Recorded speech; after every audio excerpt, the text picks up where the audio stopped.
সাহাবী দাঁড়ায় বলেন, ও পয়গম্বর, আমার মাও নাই, বাবাও নাই, অন্যায় তো করেছি, কিভাবে ক্ষমা চাই?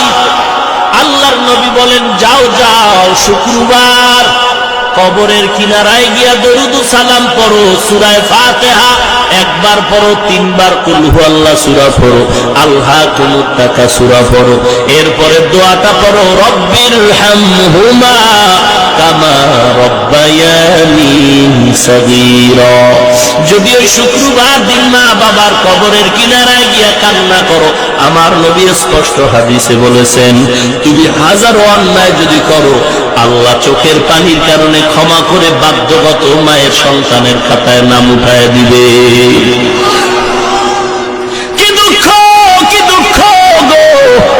আজ এই বাংলার বাঙালি চালাক মুসলমান চান্দা উঠাইয়া, টাকা উঠাইয়া, ব্যানার টানায়া শাহজালালের দরবারে দৌড়ায়, শাহপরানের দরবারে দৌড়ায়, আমানত শাহর দরবারে যায়, অথচ বাড়ির দরজায় মা বাবার কবর, একবার মা বাবার কবরের জিয়ারতে গেলা না রে বাবা।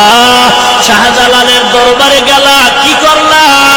বন্ধু বান্ধব নিয়ে 5 দিন আড্ডা দিলা, নাচ গান দেখলা, 5 ওয়াক্ত নামাজ বা জামাতেও পড়লা না, কি হলো 5 দিন গিয়া?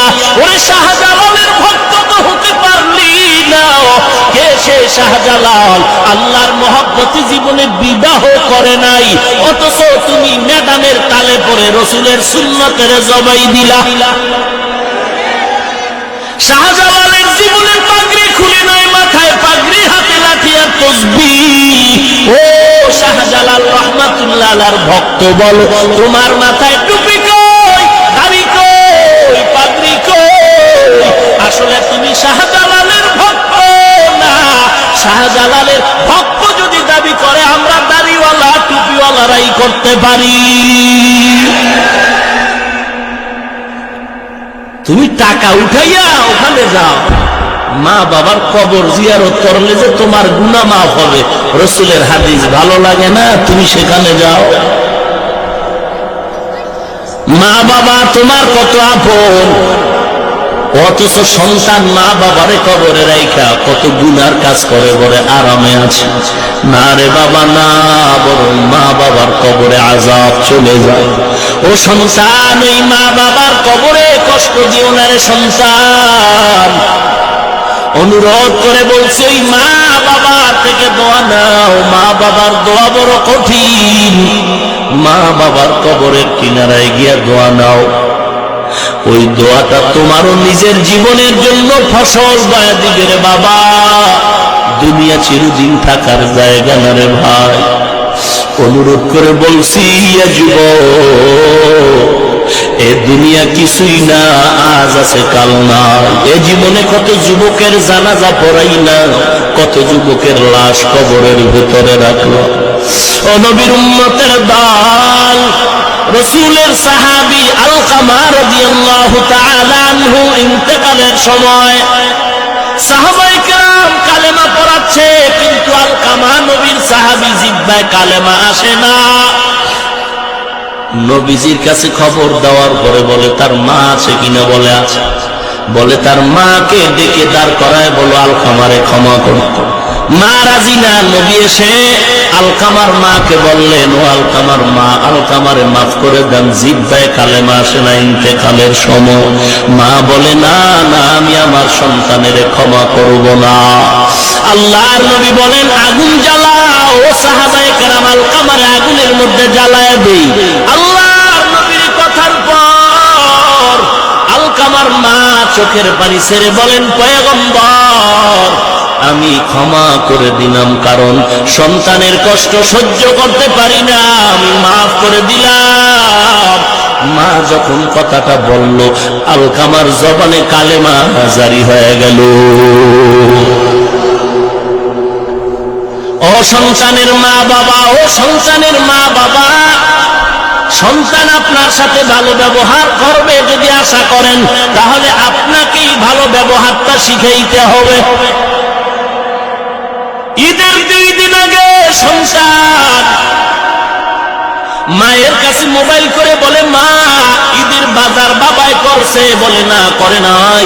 বলে মা বাবারে নিষেধ করো, আমি ঢাকা থেকে ঈদের বাজার নিয়ে আসতেছি, আমি ঈদের রাত আমি বাজার নিয়ে আসবো, ঈদের বাজার আমি নিয়ে আসবো, মা বাবাকে নিষেধ করে দাও।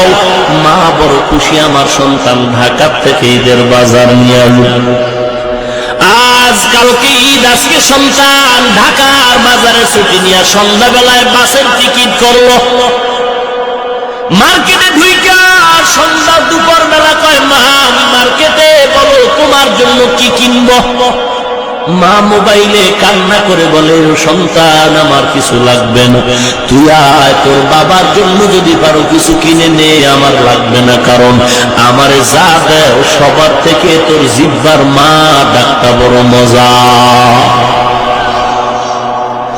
সন্তান সন্ধ্যাবেলা বাসে উঠে বলে মা রাত্র 1টার সময় আমি বাসায় চলে আসবো, আমি ঈদের বাজার নিয়ে আসতেছি। সন্তান এবার বাসে উঠে মাকে মোবাইল করে, মোবাইল বন্ধ করে পকেটে। এবার মা আজকে রাতে ঘুমায় না, বাবায় খানা খেয়ে ঘুমায় গেল, মা বারবার ঘড়ির দিকে তাকায়। এ যুবক, মা বাবার ছিল না রে সন্তান। সন্তান মার কাছে বলল মা আমি 1টার সময় বাড়ি আসবো।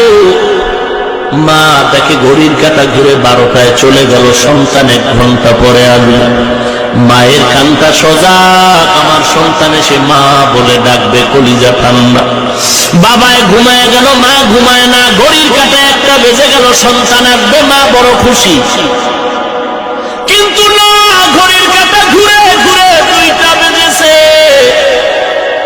মা ভাবলেন হয়তো যানজটে পড়েছে, 2টা বাজলো, অসুবিধা নাই। কিন্তু না না, ঘড়ির কাঁটা যখন 3টা পেরিয়ে যায়, মায়ের দিলে কেমন যেন একটা আঘাত লাগলো, এত লেট হতে তো পারে না। এবার মা তার স্বামীকে ধাক্কা দিয়ে বলে ও স্বামী, সন্তানের একটু মোবাইল করে দেখো কোথায়। বাবাই ঘুম থেকে উঠে, বাবা সন্তানের মোবাইলে রিং করে, রিসিভ হয় না, কেটে যায়, আবার কল দেয়, আবার কেটে যায়, আবার কল করে, রিং হয়, রিসিভ হয় না, আবার কেটে যায়। কয়েকবার দেওয়ার পর বাবার দিলেও কেন যেন চিন্তা শুরু হয়ে গেল। কিছুক্ষণ পর মার চোখের পানিগুলো পড়া শুরু হয়ে গেল, কারণ মায়ের অন্তরে খবর, না জানি সন্তান কোনো বিপদে পড়েছে। এর সন্তান রাতের 3টা বাজে তুই মায়ের কাছে মোবাইল করে দেখবি, মা করে রাতের বেলা কল দিতে ধরো না, সকালে বলো ঘুমাইছি তার পাই না। আজকে গিয়া মায়ের মোবাইলে একটা কল দিয়া রাতের 3টা 4টায় পরীক্ষা করে দেখবি, মাকে মোবাইল করা মাত্র দেখবি মা কানে রিসিভ করে বলে বাবা কোথায়?